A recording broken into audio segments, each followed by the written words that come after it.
Pronto, começamos a gravar. Bom, então vamos lá, gente? Vamos começar, então? Vamos lá. Bom, primeiro, uma boa noite a todos. Agradeço a presença de todos os nossos alunos, agradeço a presença principalmente do Sérgio Rodrigues, pela gentileza. O Sérgio foi de uma gentileza ímpar, primeiro porque nós havíamos programado para que ele viesse presencialmente, mas em virtude de outros eventos na universidade, nós não conseguimos transporte e ele aceitou generosamente fazer remotamente. Então, te agradeço muito, Sérgio, por essa sua disponibilidade e gentileza. Tá? Eu que agradeço, Leandro, pelo convite e a oportunidade de conversar com vocês. Prazer. Sim, eu até brinquei com a minha esposa, eu falei assim, eu tenho que... alguns anos, né, para quem os alunos sabem, mas eu sempre gosto de registrar isso, são 14 anos que a gente participa, faz o expoente da literatura, o expoente da literatura sempre presencialmente. No entanto, depois da pandemia, passou a ser assim, com essa possibilidade, e também a possibilidade agora, a partir desse ano, de voltarmos. Mas é um prazer enorme, e sempre foi, sempre receber os autores para falar sobre literatura, porque nós que somos apaixonados por literatura, é uma coisa deliciosa. No entanto, hoje eu me sinto assim, porque geralmente eu sugiro o autor, eu deixo que o autor sugira o livro, e o seu foi diferente, você me permitiu que eu sugerisse o livro. E aí eu tenho que compartilhar com os alunos que eu não fui nada imparcial, eu fui totalmente parcial. Eu escolhi o livro do Sérgio que eu mais gosto, né? Todos sabem que eu sou apaixonado por futebol, eu escolhi um livro que fala sobre futebol. Então, geralmente, eu pergunto para o autor assim, você quer falar sobre qual livro? O autor fala, sobre esse. Perfeito, a gente vai falar sobre ele. Só que o Sérgio me deu a possibilidade de escolher o livro. Então, nós vamos falar hoje sobre esse livro, que é o Drible, tá? Que é um livro sobre futebol. Eu vou apresentar o Sérgio, eu tenho aqui um arquivo, não vou me demorar muito, não, tá? Eu tenho algumas resenhas sobre o livro, coisas assim, mas não é este o foco. Eu só vou pegar aqui até o que o próprio Sérgio... Aí agora os alunos estão vendo o Sérgio. Não, mas é só a biografia, tá, do Sérgio. Sérgio, por gentileza, se eu falar alguma coisa errado, me corrija, tá? Porque eu estou usando o que você me passou e outras informações que eu peguei em blogs, em sites sobre você, tá? Então, fique à vontade para depois sinalizar se tiver algum erro, tá bom? Tá bom. Vamos lá. Sérgio Rodrigues é escritor, jornalista e roteirista de TV. É autor de diversos livros de ficção, com destaque para O Drible, vencedor dos prêmios Portugal Telecom de melhor romance e livro do ano de 2014, e não ficção, entre estes o best-seller Viva a Língua Brasileira, de 2016, que eu gosto muito, todos editados pela Companhia das Letras. Publicou ainda Elsa, a Garota, romance de 2009, A Visita de João Gilberto aos Novos Baianos, contos de 2019, e Cartas Brasileiras de 2017. Organizador. Tem livros lançados na Espanha, nos Estados Unidos, na França, no México e em Portugal. Trabalhou como repórter, colunista, editor e correspondente estrangeiro nos principais veículos de comunicação do país: Jornal do Brasil, O Globo, TV Globo, Veja, etc. Desde 2016, é colunista semanal da Folha de São Paulo. Alguma coisa errada, Sérgio? Nada errado, tudo certinho. Perfeito. E aí eu queria só chamar a atenção, Sérgio é de Muriaé, né? Minas Gerais. E deixa eu colocar aqui, ainda tínhamos aqui outros livros que eu tinha separado, Sérgio, que é O Homem que Matou o Escritor, contos de 2000, tá certo? Sim, Manual... que é o meu livro de estreia. Isso, Manual do Mané, Humor, de 2003, em coautoria com Arthur da Pieve e Gustavo Poli. Sim. What Língua is Esta? Crônicas e Artigos, de 2005. As Sementes de Flower Valley, que eu acho que assim, romance de 2006, e aí o restante eu já falei, que é Elsa Garota. Tem ainda sobrescritos 40 histórias de escritores e outros insensatos, contos de 2010. Jules Rimet, Meu Amor, novela de 2014, e o restante eu comentei. Isso. Tudo certinho? Tudo Esqueci alguma certo. coisa? Não, só acho que vale a pena acrescentar que a Jules Rimet, Meu Amor, saiu como novela em livro digital em 2014, mas depois ela foi publicada também em papel, está dentro do Visita de João Gilberto aos Novos Baianos. Ah, perfeito. Então, na verdade, é um livro que está dentro do outro. Então, pode esquecer a Jules Rimet, Meu Amor, porque ela está lá dentro do Ela outro. está dentro, perfeito. Obrigado. Bom, então, feita essa apresentação do Sérgio, eu vou apresentar o drible de maneira muito rápida, porque eu acho que o principal objetivo é a gente bater um papo sobre isso. Eu vou começar com a imagem, vou começar diferente, porque o título do livro, O Drible, é em decorrência de uma jogada do Pelé. E aí eu vou projetar aqui para vocês, eu já fiz o teste, funcionou quando nós fizemos, né, Sérgio? Vamos ver se agora vai funcionar. Eu queria, assim, aqueles que não gostam de futebol, né, e não entendem, mas vão entender pelo menos a plasticidade da jogada. Everton vai falar que já fez. Tudo bem, né, Everton? Mas vamos lá. Bom, consegue visualizar direitinho, gente? Consegue. Então, vamos lá, olha. Isso é uma jogada do Pelé, que o Pelé vai fazer na Copa de 1970, na semifinal contra o Uruguai. Ok? O Pelé ficou famoso, como o próprio estava conversando com o Sérgio, o Pelé ficou famoso pelos não gols dele também, né? Não só. O Pelé ficou famoso por muitas coisas, mas os não gols foram as jogadas que ele tentou pela primeira vez, que ninguém tinha tentado até então, e que não resultaram em gol e que passaram a entrar nessa questão mítica que tem em torno do Pelé. Entre elas, o chute no meio do campo, e aí foi o que o Sérgio e eu estávamos conversando antes da gravação, né? Ele tenta fazer uma jogada que ninguém tinha tentado fazer contra a Tchecoslováquia, e olha só essa jogada, até aqueles que não entendem de futebol vão entender que é uma jogada, no mínimo, para dizer no mínimo, bonita.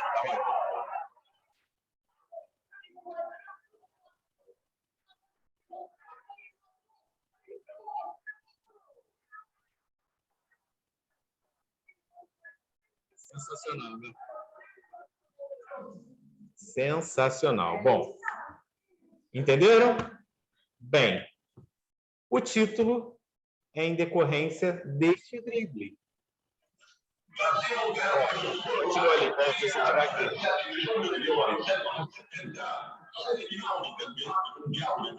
Viram? Era isso, 17 de junho de 1970. Bem, e tudo se passa, né? Eu vou fazer, não um resumo do livro, porque eu não vou dar spoiler para vocês, eu nunca dou spoiler do livro, mas apenas para a gente poder saber sobre o que vai conversar, né?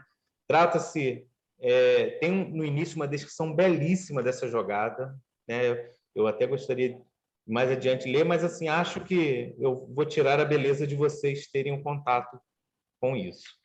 E tudo se passa em virtude desse drible, e é a história de um pai e um filho que, por motivos, também não vou entrar tanto em detalhe, se distanciam.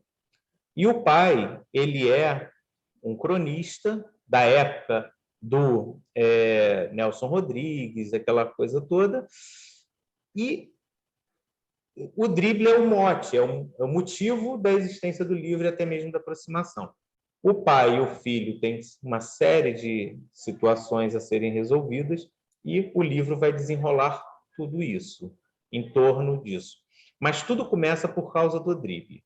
Bem, eu falava antes da gravação até com o Sérgio, que é uma coisa que sempre me deixou angustiado, eu que sou apaixonado por futebol, futebol é uma paixão nacional. Por que nós temos poucos livros de literatura?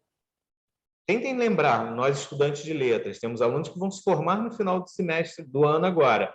Tentem se lembrar qual texto que nós trabalhamos de futebol. Nós trabalhamos o texto do Alcântara Machado, Coríntios 2, palestra 1, o pessoal que está fazendo o 7º período, né? Está fazendo literatura do pré-modernismo até o modernismo, mas nós não temos outras obras de futebol. Mais adiante, quando nós formos falar do José Lins do Rego, nós vamos ter o livro que ele tem 2 livros que ele fala de futebol, que ele era um flamenguista fanático, né? Tem um romance chamado Água Mãe. Água Mãe, exatamente. E aí nós vamos mencionar o Água Mãe, mas nós não temos. O futebol sempre foi um assunto periférico dentro da literatura, porque falavam que nós não conseguiríamos escrever. E o Sérgio, de certa maneira, quebra essa lógica, porque ele escreve um livro que é aclamado tanto pelo público quanto pela crítica, é premiado, inclusive, e é um livro, de fato, delicioso, que é O Drible. Então, eu queria começar perguntando ao Sérgio, né, nesse bate-papo, acho que ele, de certa maneira, em off, ele já conversou um pouco comigo sobre isso, mas, assim, o que o levou a pensar em escrever O Drible? Tá? Eu vou fechar o meu microfone só para nenhum som te atrapalhar, mas fica à vontade para falar e aí eu entro falando. Fica à vontade, Sérgio. Beleza, Leandro, obrigado. Bom, mais uma vez, obrigado pelo convite. Obrigado a todo mundo pela presença. Espero que sejam momentos aí agradáveis. Eu adoro falar de literatura, enfim, para mim não tem assunto melhor. E espero conseguir transmitir um pouco disso para vocês, desse prazer que eu tenho. Rapaz, o Drible, ele virou uma obsessão. Esse é o livro, eu costumo dizer que ele é o livro da minha vida, porque eu levei 18 anos escrevendo o Drible, que é uma loucura, é um tempo absurdo. Se eu soubesse lá no início, quando eu comecei a escrever, que eu levaria 18 anos para terminar, eu certamente teria abandonado o projeto, porque é um tempo excessivo, eu acho. Mas acabou sendo assim, calhou de ser assim. É claro que eu não fiquei 18 anos parado, a minha vida não parou para eu fazer o Drible, né? É um projeto que eu ficava abandonando e retomando, enquanto escrevia outros livros e desenvolvi outros trabalhos como jornalista e, enfim, tive 2 filhos. Muita coisa aconteceu nesses 18 anos, né? Mas o Drible ficou como uma espécie de obsessão, de doença mesmo. Uma coisa que, a certa altura, começou a me fazer mal, inclusive, porque eu não conseguia terminar aquilo. Tinha começado como um conto, que deveria ter saído no meu primeiro livro, que é O Homem que Matou o Escritor, de 2000. Então, assim, eu escrevi esse conto nos anos 90, e na última hora eu decidi, por alguma razão, a não incluir esse conto naquele livro, porque eu achei que ele precisava ser retrabalhado e crescer um pouco.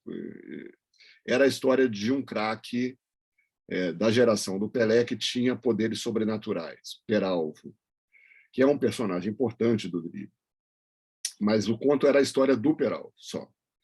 E aquela história me parecia boa, o conto divertido, mas eu comecei a achar que aquele personagem, para realmente reverberar, para atingir o potencial que ele tinha, de ser uma espécie, sei lá, de Macunaíma do futebol e tal, ele precisaria ter um contexto histórico, social em torno dele, construído em torno dele. Então, não estava mais falando de um conto, estava falando de pelo menos uma novelinha, né? E eu comecei a tentar criar esse mundo em torno do Peral. E a coisa se provou muito mais difícil do que eu tinha imaginado inicialmente, e também muito maior, né? O livro começou a crescer e, de repente, não era mais uma novelinha, era um romance, era uma coisa que começou a crescer para vários lados. Apareceram esse pai e esse filho, um velho cronista esportivo da época de ouro do futebol, e um filho com quem ele se dá muito mal, né? Eles vão ter esse acerto de contas, e essa falta de comunicação entre eles é preenchida pelas histórias de futebol que o pai conta. Então, assim, o Drible começou a surgir. E com ele uma série de dificuldades técnicas mesmo, de construir esse romance, enfim, cobre 50 anos de história do Brasil. Na verdade, eu acho que quando eu comecei a escrever o Drible, eu não estava pronto para escrever o Drible. Eu não tinha competência técnica para escrever o Drible, sabe? Eu precisava escrever outros livros como de fato escrevi, para aprender uma série de recursos e tal que eu precisaria usar para contar essa história tão ambiciosa que eu estava querendo contar, né? E, enfim, eu acabei me dando um ultimato assim ali por volta de 2011, que eu, enfim, tinha um ano, eu me dava um ano para terminar aquilo. Naquela altura era um monstrengo danado, eu tinha 1000 subtramas e personagens, enfim, que eu acabei no final cortando muita coisa para chegar à versão final do livro. Eu adoro essa fase da edição do livro, é a fase que eu mais gosto como escritor.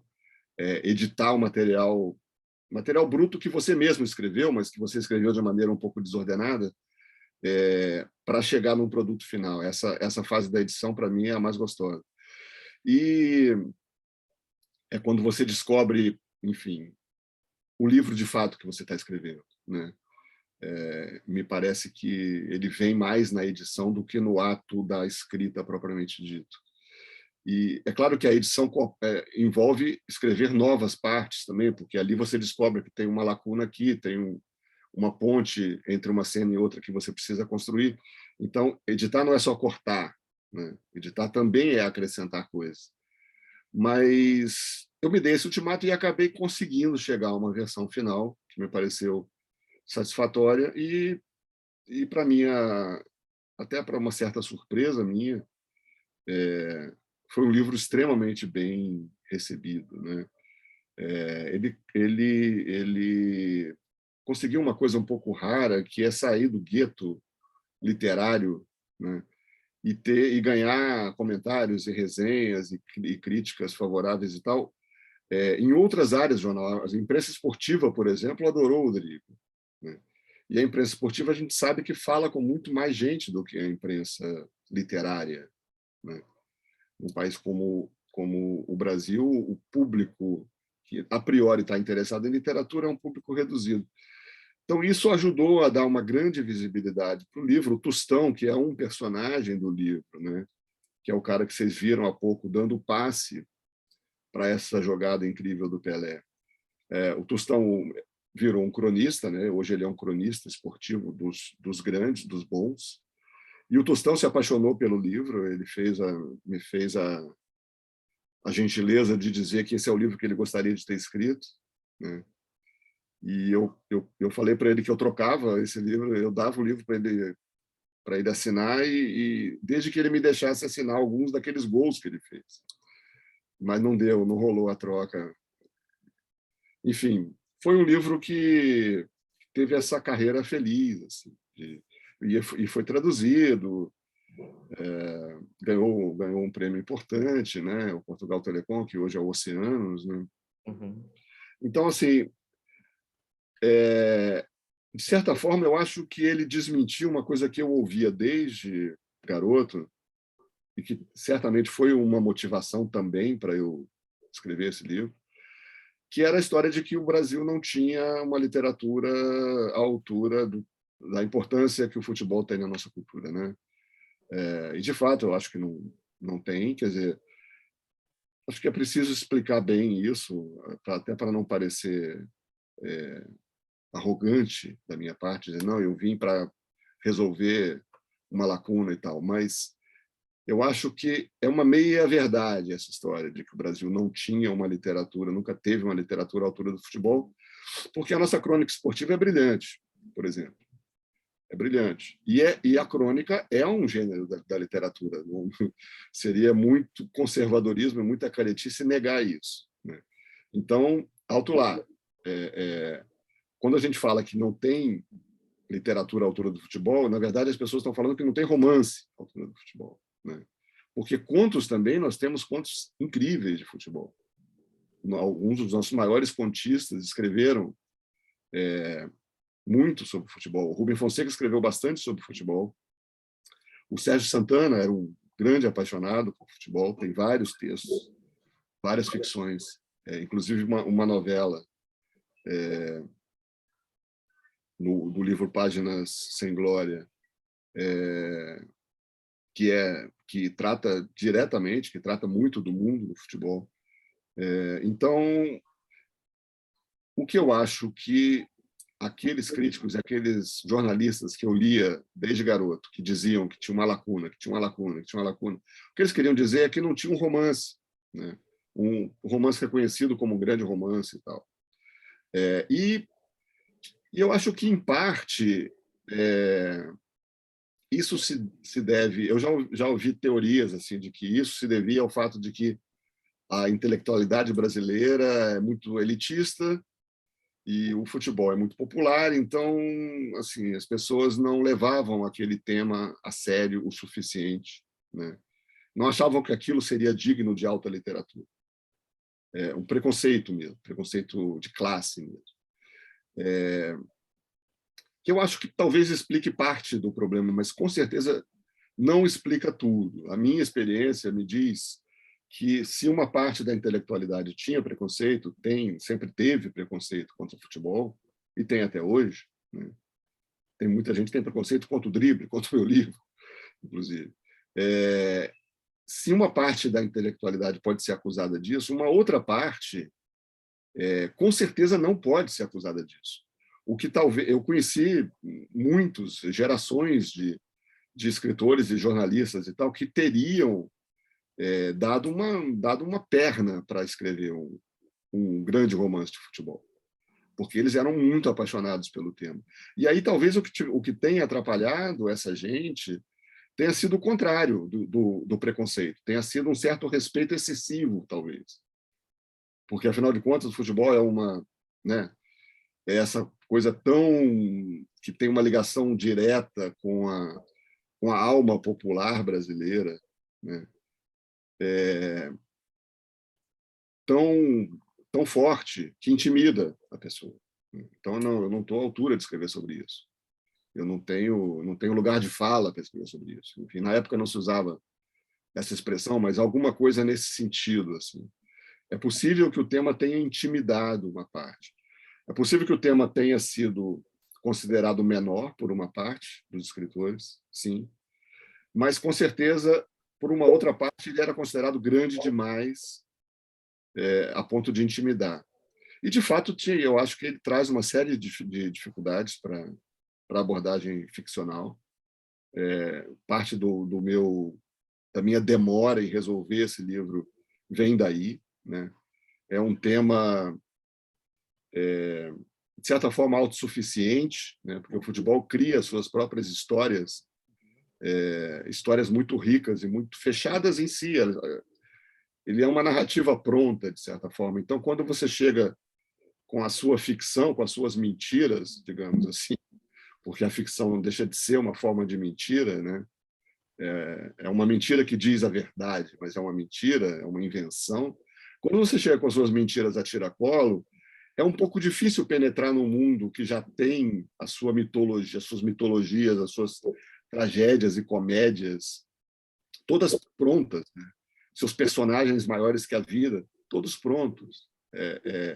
Não é muito simples criar em cima disso, até porque os torcedores, os apaixonados por futebol, eles conhecem essas histórias todas e eles cultuam essas histórias todas de uma maneira muito zelosa. Então, é muito fácil cair em descrédito diante desse tipo de leitor, né? Um leitor que conhece profundamente aquele tema. Então, se eu inventar, por exemplo, um personagem que jogou no Flamengo do Zico, fala, não, o centroavante chamado Pitomba jogou com o Zico e tal, não sei o quê, todo mundo sabe que não tinha nenhum Pitomba naquele time.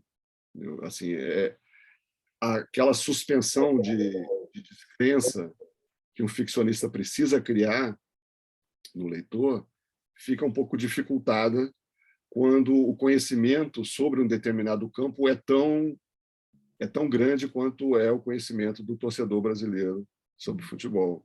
Daí, inclusive, eu ter escolhido, quando o Peralvo vem do interior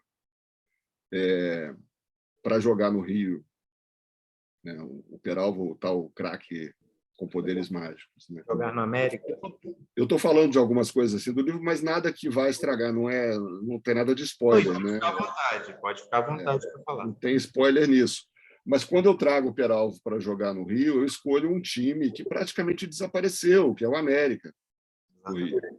Né? Quer dizer, o América já é um time meio fantasma a essa altura, que permite que você diga que jogou lá um certo Peralvo e isso cola.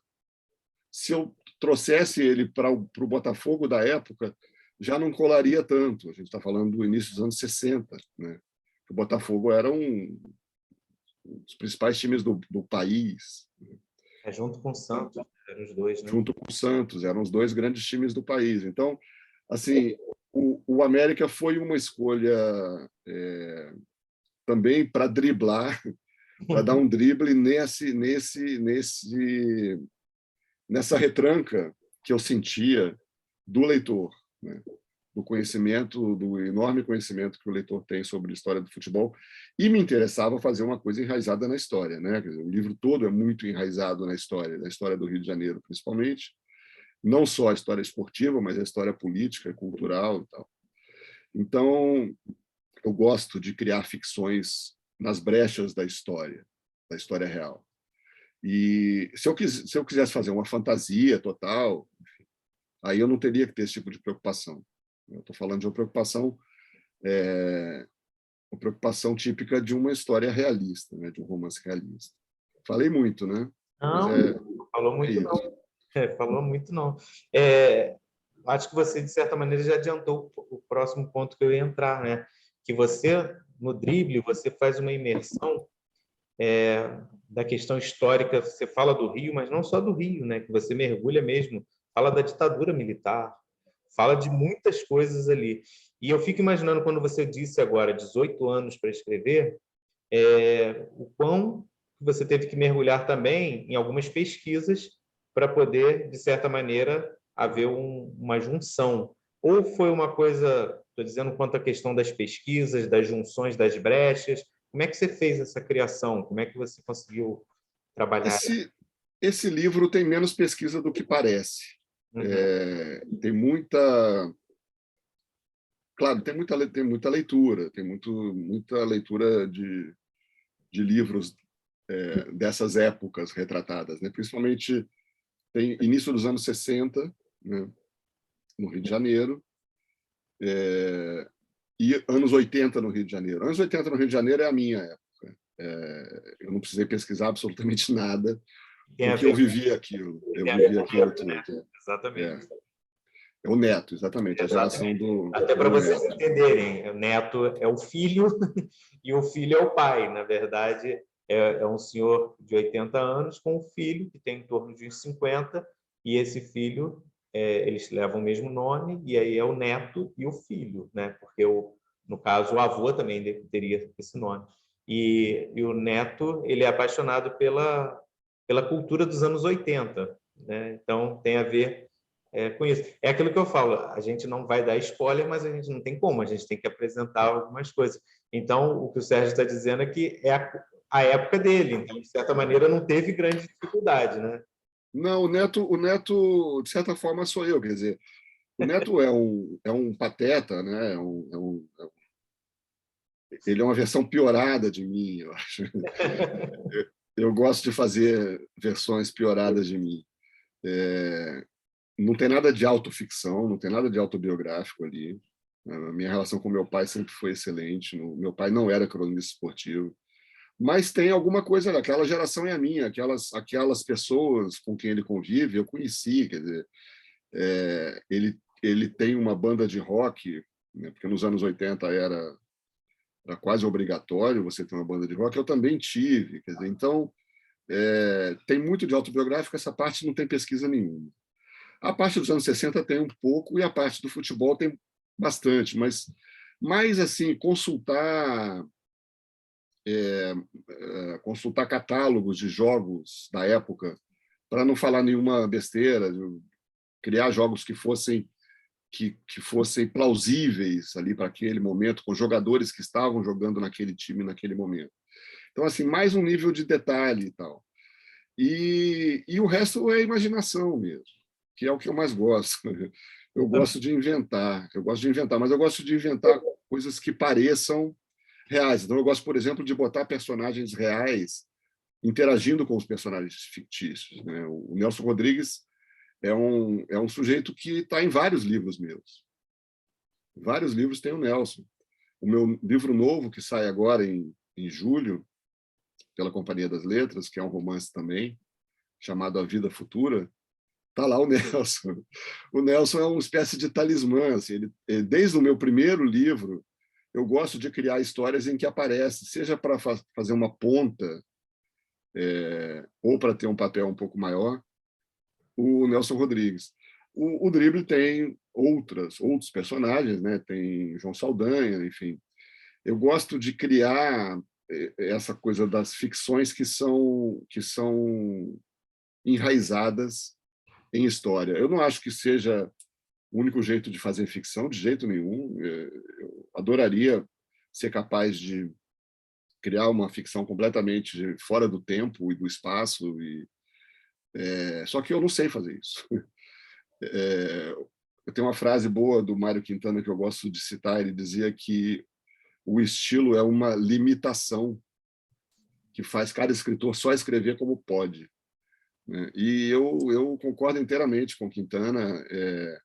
Acho que um dos desafios assim de quem escreve é descobrir o que você faz bem, né?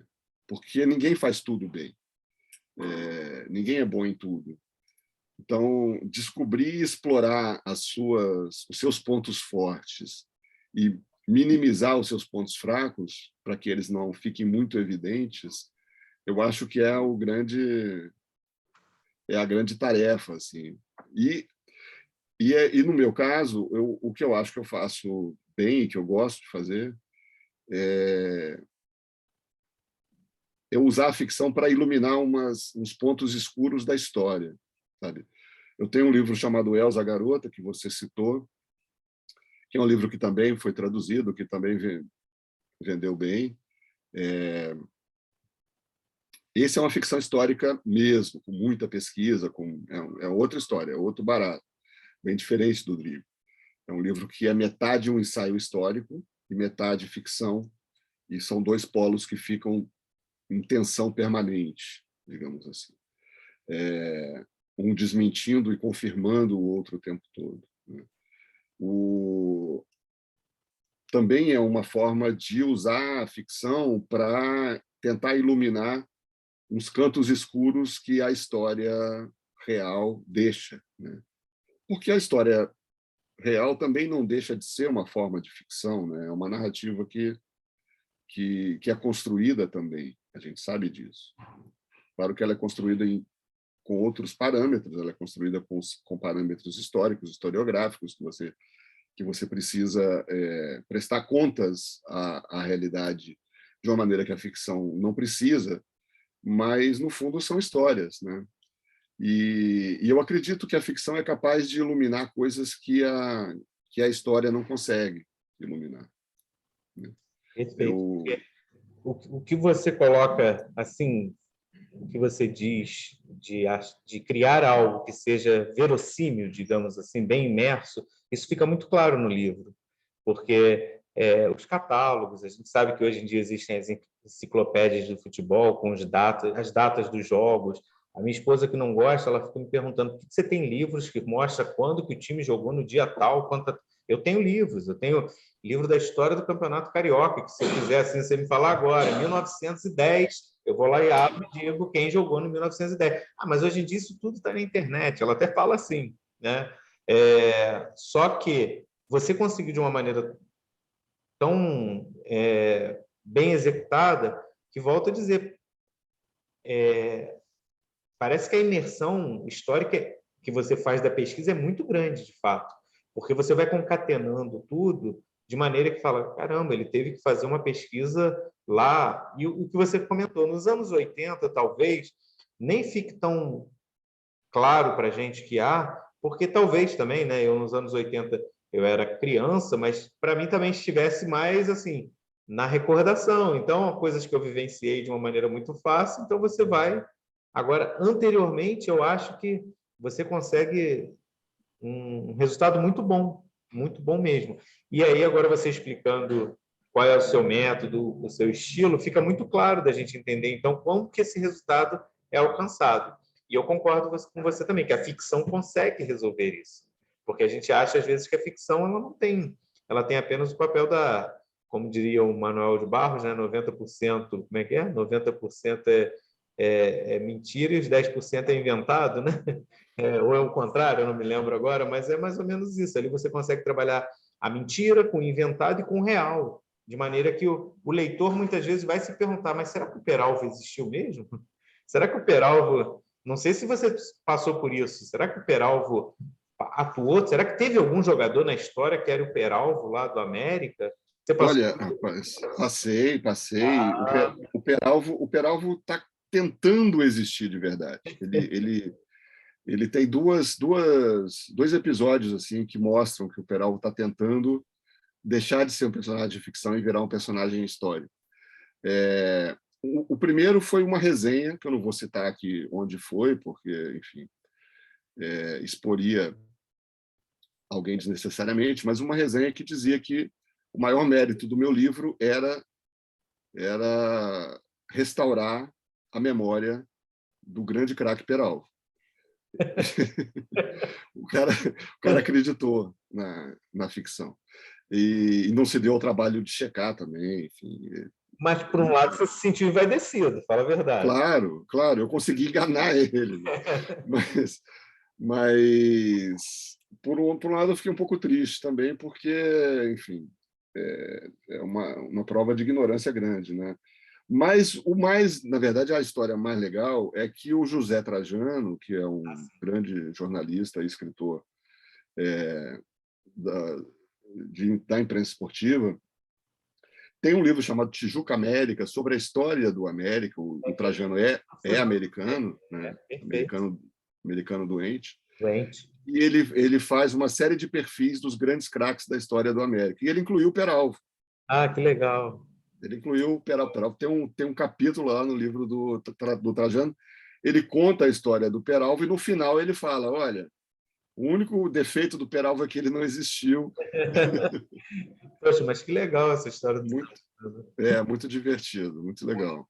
Você falou do Nelson Rodrigues, Sérgio. É curioso, né? Sérgio Rodrigues, Leandro Rodrigues, Nelson Rodrigues, né? Como dizia o Torres brinca, né? Que a família Rodrigues acaba sempre imperando de alguma maneira aqui na UCP, porque nós temos uma professora que é a Aline Rodrigues.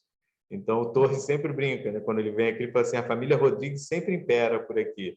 E você falou do Nelson Rodrigues, eu tive uma orientanda em 2014, que era o ano da Copa, né? Não, 2013, foi o ano da Copa das Confederações. Ela fez um trabalho de um TCC, né? Um trabalho de conclusão de curso, a monografia dela, foi analisando, ela é torcedora fanática do Fluminense, uma aluna nossa, ex-aluna, Débora Granja, e ela fez um trabalho sobre o Nelson Rodrigues, as crônicas esportivas do Nelson Rodrigues, associando com a atemporalidade do que o Nelson dizia em futebol, né? Então, foi um trabalho belíssimo na época, porque eu acho que as crônicas dele são, né, verdadeiras obras de arte, né? O que você falou logo no início. E você falou que ele está presente na tua obra. Eu fiz questão de fazer essa citação, porque eu acho que os textos... Eu, quando li A Pátria em Chuteiras, eu ainda moleque, eu fiquei fascinado. E eu li aquilo e falava, como é que alguém pode escrever com tanta naturalidade, né? E com tanta genialidade ao mesmo tempo? E era o cara simplesmente genial. Bom, queria, assim, fazer ainda... Eu fico preocupado, às vezes, de passar para os alunos, mas ainda tem duas coisas que eu queria comentar. Em relação ao livro em si, uma outra coisa que eu queria que você colocasse, se for possível também, você contou que a história foi surgindo, né? Antes era só o Peralvo e você foi inserindo. Então, esse relacionamento entre o neto e o filho, na verdade, ele surgiu secundariamente. Então, só para a gente poder até entender, talvez uma curiosidade de leitor agora. Porque... Não, eu não diria que secundariamente. Ele surgiu depois, mas sempre foi algo muito estruturante dentro do projeto do livro, né? Na verdade, o o Peralvo foi o ponto de partida do livro, foi a fagulha inicial, né? A história do Peralvo eu me lembro bem como que surge, aquele recurso do e se, né? Que é um velho recurso da escrita criativa, da imaginação. Quer dizer, e se isso e aquilo? E se a tal magia do futebol que os narradores de rádio e o próprio Nelson e tal vivem falando da magia do futebol, a magia do futebol, e se a magia do futebol fosse mágica mesmo? Se tivesse um jogador, filho de uma mãe de santo, que tivesse uns poderes mediúnicos que ele usasse dentro de campo. Dessa premissa surge o Peralvo, né? Mas assim que eu começo a tentar criar um mundo em torno do Peralvo, ficou logo claro para mim que o Peralvo não era mais o personagem principal do livro. Entendi. Ele seria uma espécie de... ele é um dos grandes personagens do livro, obviamente, né? Ele faz a história andar, né? Mas não é ele que dá a estrutura do livro. Ele é uma espécie de... sei lá... Ele é um personagem que está em movimento o tempo todo, ele é um cara difícil de pegar, né? Inclusive, ele não aparece tanto assim em números de páginas, ele não aparece tanto quanto o pai e o filho. Uhum. E ficou claro logo que essa relação familiar, cheia de mágoas e sofrimento, e traições e tal, seria o principal do livro, né? Até porque isso atendia a uma outra dificuldade, que eu estava falando da dificuldade de trazer o futebol para dentro da ficção. O futebol fica datado muito rapidamente, né? Acaba o jogo e aquilo já é história, e vamos para o próximo. Então, assim, um livro passado inteiramente dentro de campo, inteiramente dependente de resultados esportivos, é um mau romance. E eu demorei a entender isso um pouco. O que, na verdade, sustenta um romance, nesse caso, é um drama que é o mesmo desde a antiguidade, que é um drama de família. Relação pai e filho, claro. Uma relação pai e filho já foi objeto de milhões de obras e vai continuar sendo objeto de outros milhões de obras, né? Isso não vai envelhecer. Então, o que, na verdade, às vezes eu gosto de dizer é que mesmo quem não gosta de futebol pode gostar do drible. E eu tenho vários relatos de muita gente que me disse isso. Quer dizer, eu demorei a ler o seu livro porque eu achei que era... Como eu odeio futebol, eu achei que eu não ia gostar e tal.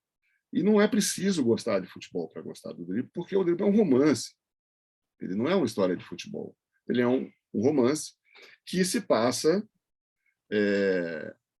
no mundo em que o futebol é importante, né? E esse mundo que o futebol é importante se chama Brasil. O futebol é importante. Sim. E goste você dele ou não, é um elemento fundamental da cultura brasileira. Perfeito. Bom, e um último comentário, aí não tanto pegando o livro, né, para a gente já caminhar para os alunos conversarem, tentarem dialogar. Ontem eu até falava com os alunos sobre Lima Barreto, né? E aí você certamente você sabe disso. Lima Barreto foi um dos... Eu costumo brincar que Lima Barreto era um visionário, um cara genial, só que, como todos nós, acabamos cometendo alguns deslizes, e ele disse que o futebol não vingaria no Brasil, né? Ele disse que o futebol não vingaria no Brasil porque era apenas um elemento de mais exclusão no Brasil, porque de fato, na época dele, o futebol era da elite, nós sabemos disso tudo. E aí, não vou fazer aqui questão histórica, mas tem a ruptura com a resposta histórica do Vasco de 27, aquela coisa toda da inserção dos negros, operários, enfim. E ele fala que o futebol seria apenas mais um elemento para que o negro fosse colocado de lado e tudo mais. Em relação... Aí, partindo disso, eu volto para o livro agora, né? Quando você pensou inicialmente em escrever, claro, e aí eu concordo com você, eu acho que o ganho do livro, e aí é um elogio mesmo, é que o futebol, ele é, ao mesmo tempo que ele é o principal, porque está o nome, o drible, mas ele é o pano de fundo de toda a história, porque tudo se passa nas conversas desse pai com esse filho em relação ao futebol. Você pensou em algum momento trabalhar essa questão social em torno do futebol? Ou você falou, não, isso não é o foco, talvez, né, de explorar? Porque hoje em dia a gente tem essa situação toda. Claro que o livro é de uma outra época, mas cada vez mais nós temos esse problema do racismo, esse problema todo que tem vindo à tona no futebol. Então, essa semana nós tivemos o caso do Goiás, do Felipe Bastos, que teve isso. Então, era só assim, eu sei que são muitos comentários, mas era para... Quando você pensou, porque era um outro tempo, né? O livro é relatado dos anos 60, de uma época completamente diferente, em que, como você disse no início, é o ano de ouro do futebol, e que havia uma outra aura em relação ao futebol que hoje, né? E você chegou a pensar alguma coisa em fazer essa inserção social do futebol? Ou a história em si já é uma inserção social porque se passa no meio da sociedade? Não sei se Eu acho que já é. Assim, tem alguns elementos muito estruturantes desse mundo do futebol que aparecem na história do Peralvo, Sim. Que são o racismo e o machismo, né? Eu acho que isso fica bastante claro. Assim, o Peralvo, inclusive, aí agora está perigoso dar spoiler, mas Não, sim, mas pode ficar falando. o destino do Peralvo é um destino marcado também pelo racismo, né? Exatamente. Assim como o destino da mãe do neto é um destino marcado pelo machismo. São coisas muito presentes nessa sociedade brasileira retratada no livro, né? Uhum. E uma das grandes fontes de pesquisa,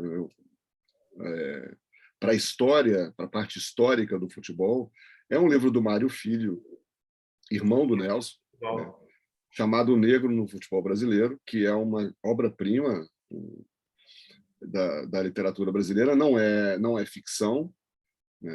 É um livro de história oral, digamos assim, né? Porque o Mário era um grande cronista, assim como o irmão dele, e registrou e tinha um apetite enorme por ouvir as histórias do futebol de antigamente, do tempo, inclusive desse tempo em que o Lima Barreto previa que aquilo ali não ia dar certo. O Graciliano Ramos também previa a mesma coisa, né? Era outro adversário do futebol, porque era um esporte que chegou importado, elitista, jogado nos clubes dos ricos, né? Aos quais os pobres não tinham acesso. E o Mário conta de uma maneira bastante emocionante, é um livro que eu recomendo para todo mundo, negro no futebol brasileiro. Ele conta com muito sabor, com uma verve de cronista incrível que ele era, né? Essa família Rodrigues não é fácil. Ele conta justamente como o futebol vai se naturalizando brasileiro à medida em que os negros, os pobres em geral, e os negros em particular, começam a se apossar daquele novo jogo que chegou, né? E se apossar de uma maneira apaixonada, de uma maneira criativa, né? E o futebol começa a ganhar um novo jeito de ser jogado no Brasil, completamente diferente do jeito importado da Inglaterra que a elite jogava nos seus clubes. Então começa a ser jogado com curvas, com dribles, com ginga, com uma série de coisas que o Gilberto Freire dizia que trouxe da capoeira e tal. E o jogo vira outro jogo, né? Isso que ficou depois, se consagrou no mundo inteiro como o estilo brasileiro, a escola brasileira de futebol, é uma afirmação também racial. É uma afirmação também racial, segundo a história contada pelo Mário Filho no O Negro no Futebol Brasileiro. Isso tudo eu trouxe para dentro do drible. Isso era esse o ponto, porque você coloca, e aí eu ia juntar.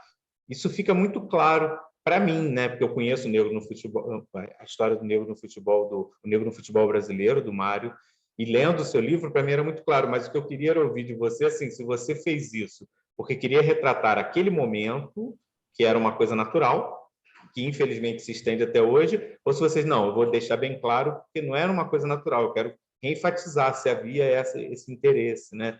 Eu acho que você fez assim mais um gol, né? É um gol genial, porque o livro você tem a atração, você tem a questão da fantasia, da ficção, do relacionamento familiar, mas tem uma questão muito forte ali, porque ele traz coisas da década de 60 que se atualizam, infelizmente, né? Se mantêm vivas no Brasil até hoje e permitem que hoje nós possamos olhar e falar, olha só como era naquela época e ainda hoje continua. Eu acho que isso foi um gol de placa seu, né? Já que a gente está usando essa metáfora. Valeu, obrigado. Então, acho assim que você foi, até para quem tiver interesse, acho que o Sérgio já deve ter visto, a HBO lançou uma série do negro no futebol brasileiro. Foi, não vou me lembrar agora o ano, mas vocês conseguem buscar, hoje em dia na internet as pessoas acham, né? Mas vocês conseguem buscar, tem a série de 5 episódios, se eu não me engano, 4 episódios, com depoimentos falando sobre os casos e tudo mais. E eu, Sérgio, até eu não falei antes, né? Claro que eu não queria, mas em 2000, foi ano passado. Ano passado eu dei uma palestra, inclusive, porque eu contribuí durante um tempo com um blog sobre futebol, por eu ser apaixonado por futebol, e eu sou vascaíno, né? E eu contribuí com um blog, e eu fui convidado, na época, porque alguém leu uma matéria minha, para dar uma palestra exatamente sobre o racismo e o futebol.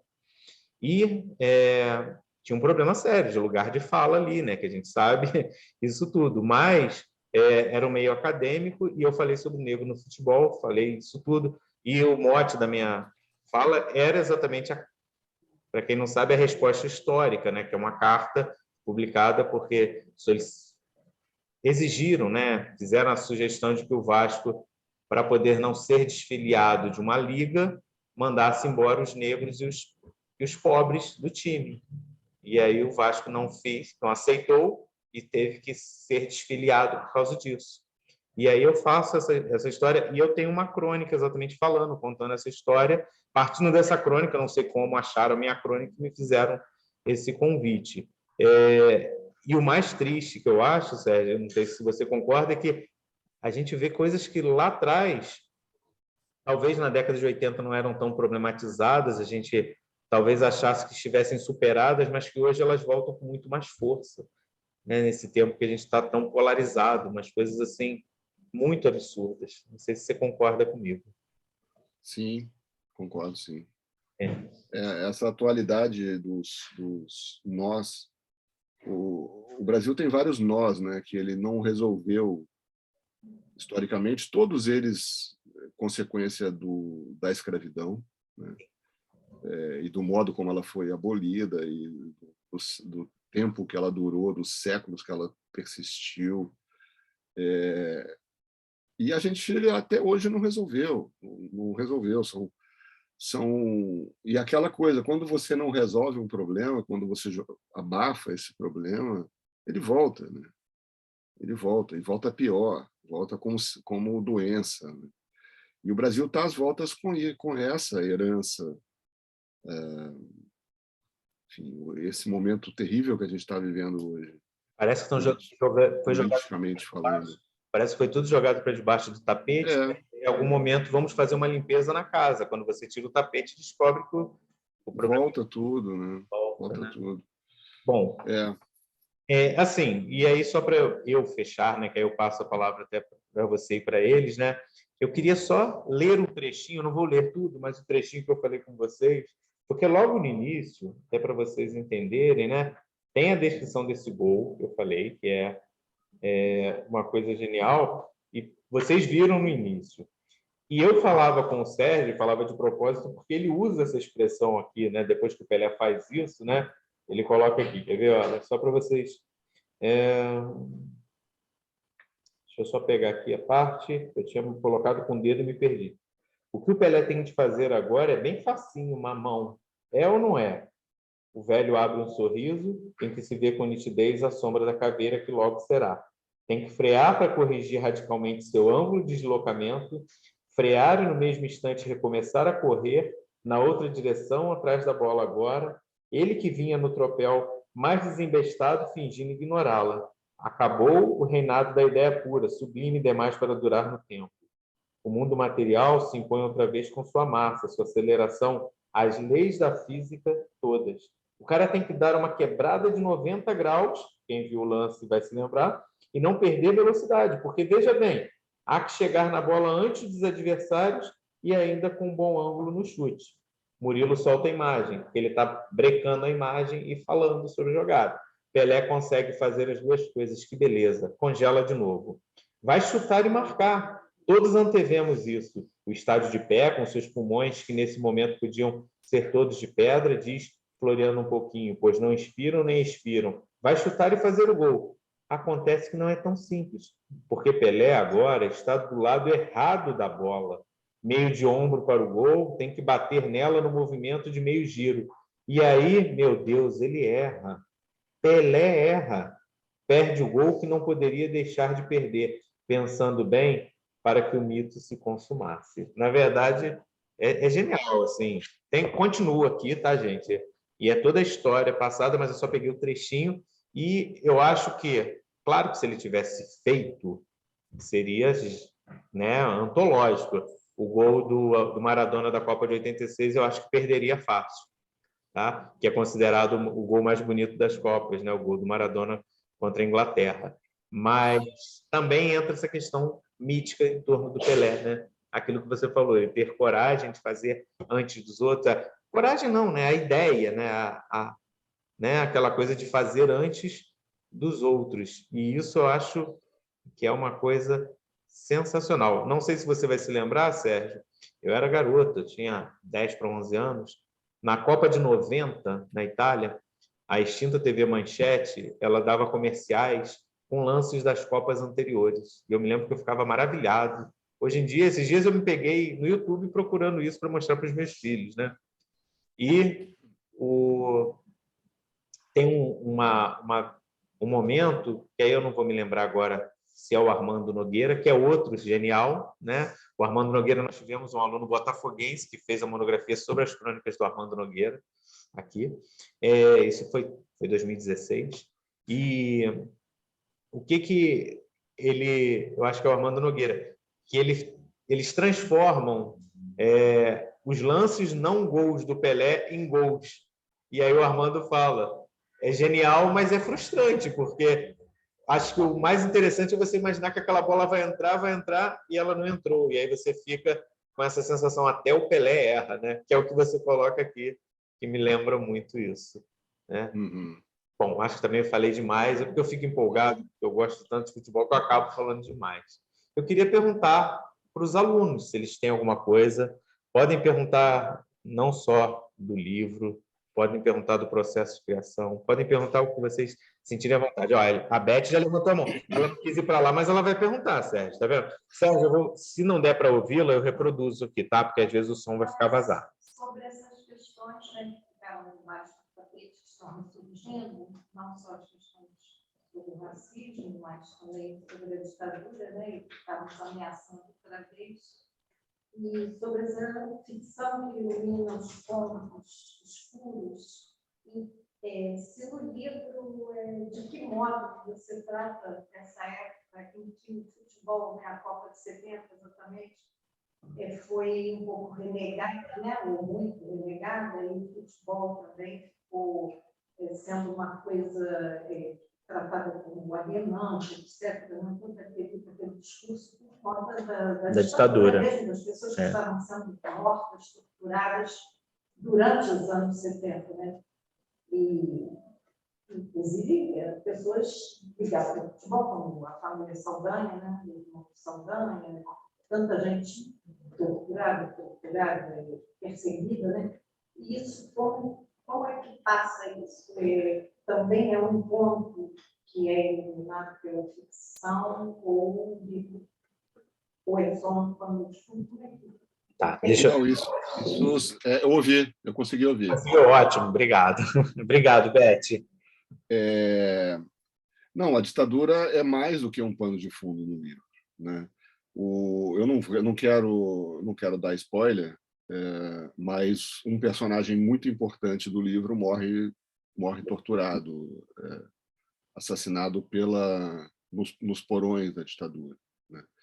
E isso por causa de um uso daquele momento ali, aquele momento de terrível repressão, de um uso canalha, de um uso que lembra um pouco o caso do Wilson Simonal, né? Vocês sabem que o Simonal caiu em desgraça porque ele usou os contatos que ele tinha no DOPS e tal para dar uma dura no contador, que era o contador dele, que ele achava que estava roubando ele. E em vez de resolver isso, o cara parece que não estava roubando coisa nenhuma, enfim, mas de qualquer modo, roubando ou não, em vez de resolver isso pelos caminhos normais, o Simonal achou que era uma boa ideia explorar esse momento de repressão militar, né? E aí deram uma dura no contador para fazer ele confessar. O contador botou a boca no mundo, foi a polícia, e o Simonal caiu em desgraça, né? Um grande artista brasileiro, uma voz negra incrível, né? E o cara virou simplesmente um pária naquele momento, porque ele foi um colaboracionista da pior espécie com a ditadura, né? Ele entregou uma pessoa para ser torturada, e não era nem por motivos políticos, era para resolver uma questão pessoal. Isso, uma história parecida com essa, um espelho dessa história, tá no livro, e é o momento culminante do livro. É o momento em que finalmente se entende de que se trata essa história, essa trama que eu concebi. Eu só não quero falar mais porque vai ficar, enfim, começa a estragar, né, o prazer da leitura, porque é um livro que trabalha com surpresa, com reviravoltas, né? O drible do título também ele é o drible do Pelé no Mazurkiewicz, que nós vimos aqui, mas ele também é o drible que o livro dá no leitor, né? Essa é a ideia. Inclusive, Sérgio, assim, vou deixar você complementar, desculpe, mas assim, eu geralmente falo mais do livro, mas como eu sei que o drible ele vai trabalhar com essas surpresas, se eu falar demais, eu sinto que eu posso atrapalhar a surpresa, né? Então, por isso que eu, geralmente... Essa dimensão do enredo, e que inclui a surpresa, que inclui a reviravolta, né? Que inclui deixar o leitor sempre ansiando por saber o que vai acontecer em seguida. Essa dimensão do enredo, da contação de histórias, é uma dimensão que eu valorizo muito e não é tão valorizada assim pela crítica literária em geral. Em geral, ela é associada a um tipo de literatura menor, comercial, telenovelas e tal. E eu acho um erro, eu acho uma bobagem pensar assim, porque a dimensão da trama, do enredo, das peripécias e tal, da surpresa, ela é profundamente satisfatória para o leitor, né? O leitor adora enredo. E se você consegue, sobre a dimensão do enredo, acrescentar uma dimensão de trabalho de linguagem e tal, e uma certa ambição estética maior, aí você tem um produto mais forte do que você teria fazendo simplesmente um trabalho de linguagem puro, me parece. Então, eu não abro mão da construção da trama, né? Eu dedico muita energia, muito tempo a isso. Em todos os meus livros, eu acho que isso é visível, e acho que no drible mais ainda do que nos outros. O Elsa também tem uma imensa surpresa no final. Mas então, assim, eu não queria falar mais do que eu já falei, mas a ditadura sim, mais do que pano de fundo. É algo que interfere, que corta diretamente a história que está sendo contada. Perfeito, acho que respondeu, né, Beth? E concordo com você plenamente, assim, só acrescentando, né, o que a Beth falou, e certamente o Sérgio sabe, tem um depoimento muito interessante do Juca Kfouri sobre a Copa de 70, né? Que todo mundo, não, nós vamos torcer contra o Brasil. Nós vamos... Sim, sim, a seleção brasileira como uma forma para... E ele falou aqui, vamos torcer contra o Brasil. E aí a Tchecoslováquia sai ganhando de 1-0, né? E aí vamos torcer contra o Brasil, tá dando certo. Mas quando acerta aquele lançamento e o Pelé mata aquela bola no peito, que a bola sai até... Aí ele falou, não tem como torcer contra o Brasil, né? Ele contando, é muito engraçado. Quando o Jairzinho recebe aquele lançamento do Gerson e faz aquela... Não tem como torcer contra o Brasil. Eu acho muito bonito o depoimento dele. Ele fala, não tem como torcer contra o Brasil. E aí, quando eu me vi, eu estava comemorando, né? Ele falando isso. Eu acho lindo esse depoimento. Bom, mais alguém? Ah lá, o Everton. O Everton quer falar. O Everton é o peralvo da turma. Everton, pode... Se não der para falar aqui, eu reproduzo. Eu só vou te pedir para você falar devagar. Ou então, se quiser chegar aqui à frente e falar, mas fica à vontade. Vai lá. Que aí ele consegue ouvir você, é mais fácil do que eu ficar traduzindo. Vai lá. Está vindo o Everton aqui. Segundo o Sérgio, ele é o meio-campista cerebral, sabe? Aquele que distribui a jogada. Bacana. Ah lá. Eu queria saber... Pode pegar, segura aí e fala com ele. Mais fácil. Não, não tem problema, não. Fala.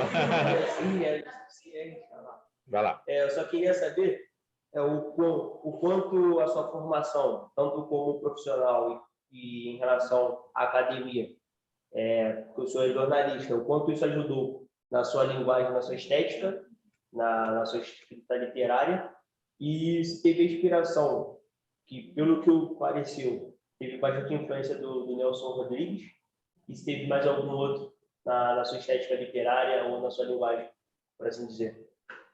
Obrigado, Everton. Conseguiu, foi tranquilo, né? Conseguiu, certo? Deu para ouvir tudo. Pois é, Everton, essa coisa das influências eu acho um pouco complicado de falar, mas porque tem muita gente, né? Não é por falta de influência, não é por excesso de influência. Eu acho que a gente acaba fazendo botando no liquidificador muita coisa, mas o Nelson com certeza é um cara importante. O Rubem Fonseca é um cara muito importante para a minha geração inteira, tão importante que ele quase não deixou a gente escrever. Eu tive vários colegas, enfim, que foram influenciados demais pelo Rubem Fonseca e não conseguiram se libertar dessa influência, porque o grande lance da influência é você conseguir se libertar dela, né? Assassinar o pai, né, psicanaliticamente falando, para criar o seu próprio jeito, o seu próprio estilo.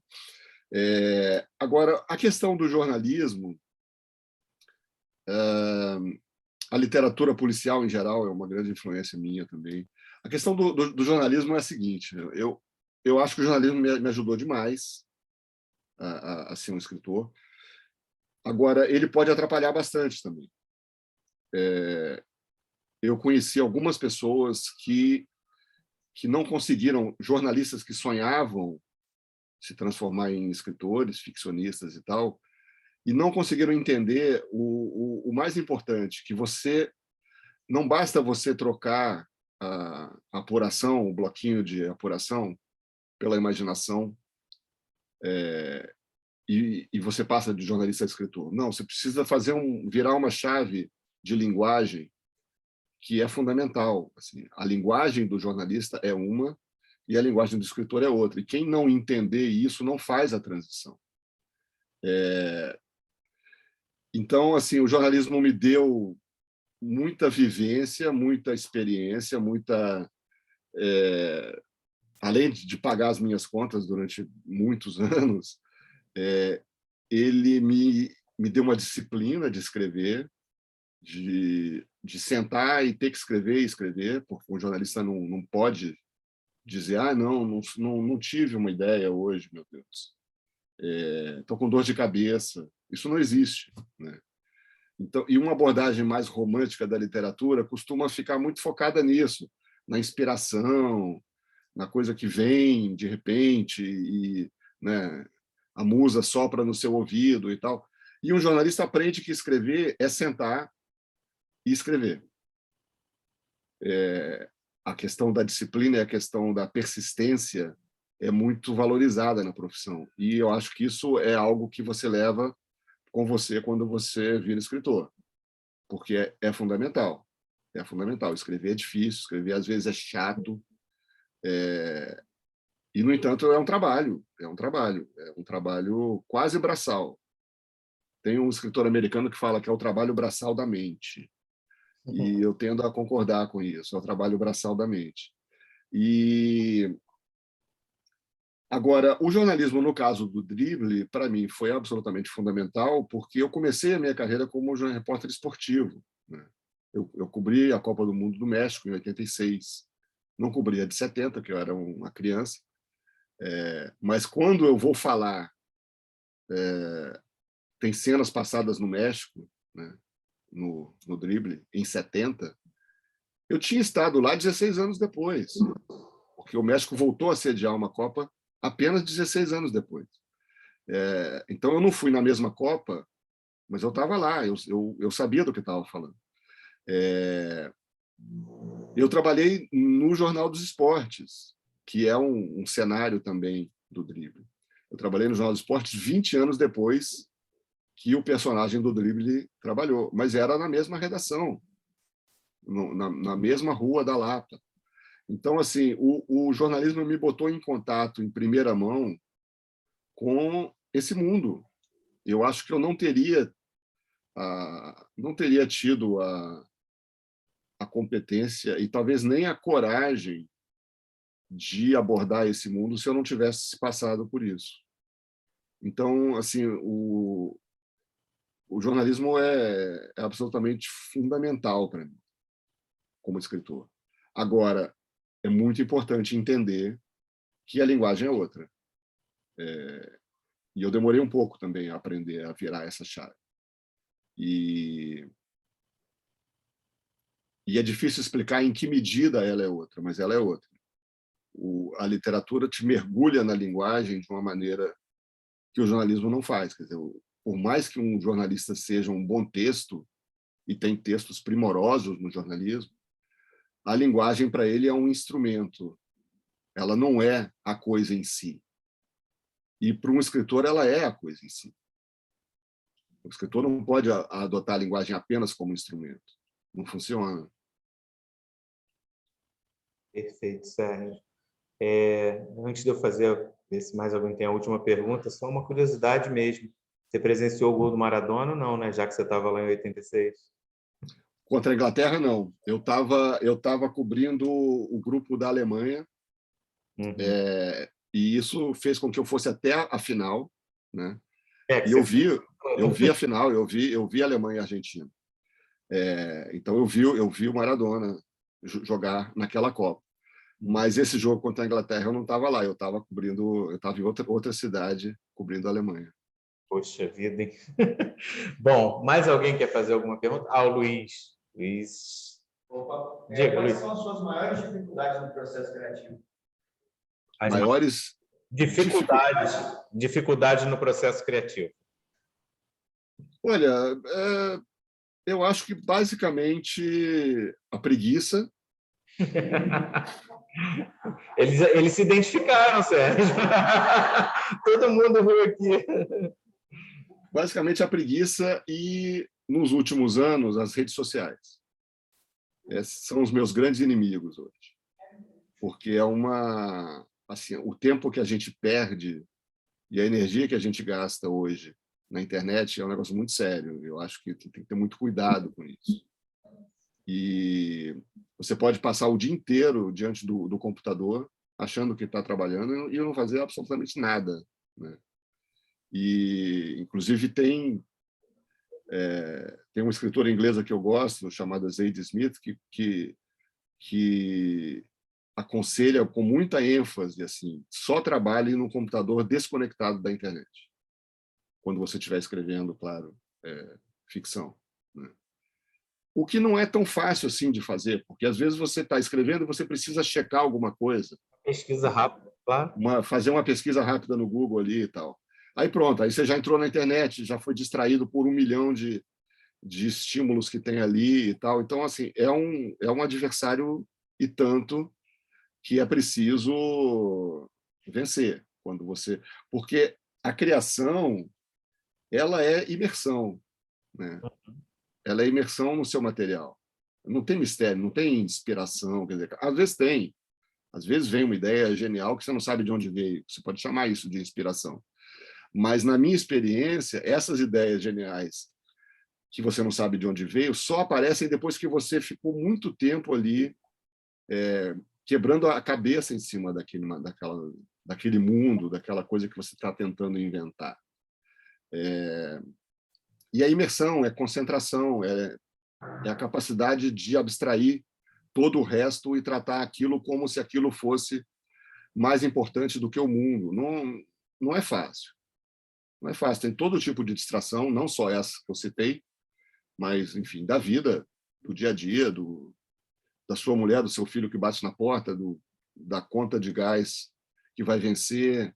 Enfim, tem supermercado que você vai fazer e ficou caro. Tudo isso é inimigo da criação, porque eu acho que o que ela demanda de você é uma capacidade de abstrair o resto e tratar aquele mundo inventado como se ele fosse mais importante do que o mundo real. Não é fácil se colocar nesse estado. No entanto, eu acho que é nesse estado que a coisa funciona. É uma forma de maluquice, né? Não deixa de ser uma forma de maluquice. Você falou do Rubem Fonseca, o Jô Soares é que tem uma frase muito interessante, que ele conversando com o Rubem Fonseca, quando ele pensou em escrever o Xangô, né? E ele falou assim, mas eu não sei o que eu vou fazer. E o Rubem Fonseca falou com ele, escreve. Escreve. Enquanto você não escrever, você tem que escrever. Você nunca vai saber o que tem que fazer, você nunca escreve. E, de preferência, todos os dias. Escreve todos os dias. E aí você vai encontrando isso. E o Jô que fala que o maior ensinamento foi esse, escreve todos os dias. É isso mesmo. É isso mesmo. Tem uma frase da Marguerite Duras que eu gosto bastante. Escrever... Como é que é? Escrever é descobrir o que escreveríamos se escrevêssemos. De fato. Bom, mais alguém tem alguma pergunta?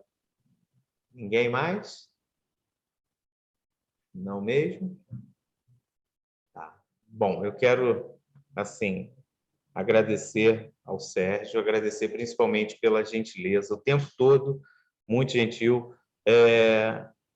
Os alunos estão acostumados. Hoje eu tive que mandar uma mensagem para o Sérgio de manhã, porque eu entraria em aula, eu mandei muito cedo, eu peço até desculpas a ele, mas eu mandei muito cedo porque eu entraria em aula depois, então eu só conseguiria mandar 13h. Então eu fiquei com receio. Eu mandei, os alunos já estão acostumados, que eu mando 5h da manhã, 6h, que é o horário que eu acordo, mas eu mandei muito cedo a mensagem. E, assim, sempre de uma gentileza ímpar, sempre, em todo momento, por e-mail. Na mesma hora, ele até, quando nós começamos a conversar por e-mail, ele falou, não, eu vou te passar o meu WhatsApp, talvez seja mais fácil se você precisar conversar comigo, coisa assim. Então, te agradecer mesmo, Sérgio. Consegui me controlar, talvez não tanto, mas consegui me controlar para não tietar tanto, mas não teve jeito, né? Porque eu sou, de fato, muito fã, não apenas do livro, mas da sua escrita. Falava com a minha esposa ontem, né? Amanhã é dia que eu tenho que me controlar, para não deixar bem claro que eu sou fã do autor e vou conversar com ele, né? Então, isso é verídico, não é piada. Eu, como professor de literatura, né, acabo mergulhando na obra e mergulhando, e nós temos essa curiosidade. E, como escritor, eu tenho também essa curiosidade do processo criativo, eu gosto de dialogar em torno disso. E, novamente, dar os parabéns pela obra e também mencionar para os alunos que talvez não conheçam, o Sérgio escreve de uma maneira maravilhosa sobre a língua portuguesa. Tá? E aí não é uma coisa, quem gosta, os nossos alunos aqui que gostam da construção da língua portuguesa, da parte de linguística, o Sérgio escreve de uma maneira brilhante sobre isso. Ele tem a coluna semanal, não é isso? Na Folha? Sim, às quintas-feiras. Às quintas-feiras ele tem a coluna na Folha. Trabalhava, não sei se trabalha ainda como roteirista, né, ajudando em algumas obras. Então, assim, talvez os alunos, às vezes, conhecem o nome, mas não associam uma série de coisas. Então, acho que é uma oportunidade ímpar e obrigado por nos proporcionar essa noite agradável de partilha. Eu costumo falar que literatura é partilha, né? Tem uma frase que eu sempre falo com os alunos, que acredito que você, no filme O Carteiro e o Poeta, quando o carteiro vira para o Pablo Neruda, né? E o Pablo Neruda fala assim, mas eu não sabia que você ia usar a minha poesia para presenteá-la. E ele fala assim, a poesia não é de quem faz, é de quem precisa dela.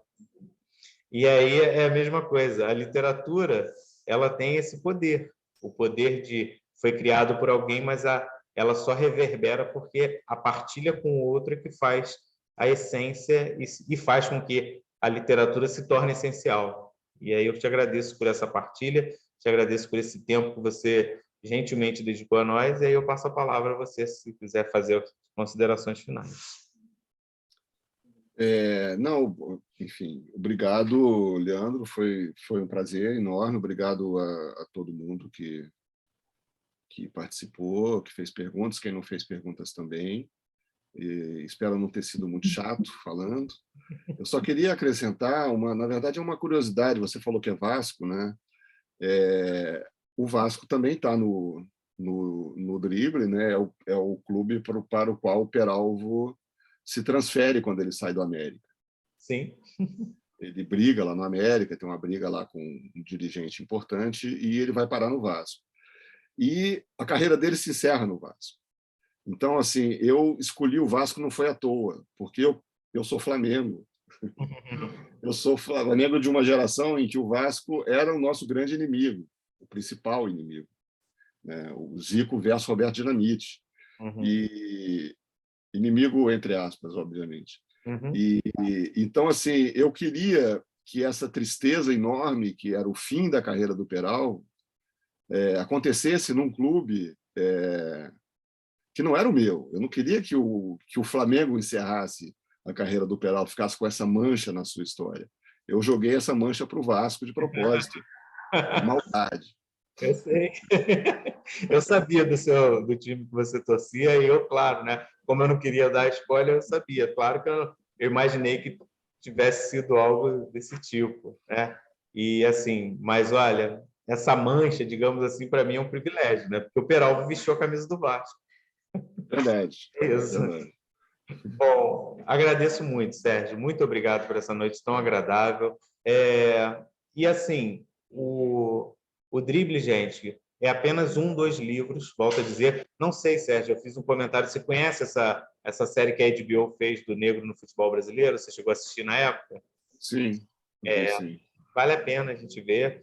E agradeço mais uma vez a cada aluno que aqui está, agradeço ao Sérgio, avisando que a gente vai gravar está sendo gravado e vai ser depois colocado na TV UCP, como a gente tem feito sempre. Aí eu mando o link para o Sérgio e ele consegue também repassar, caso ele tenha interesse, e vocês conseguem rever tudo isso. Está lá relatado, o Everton, que você é o grande craque.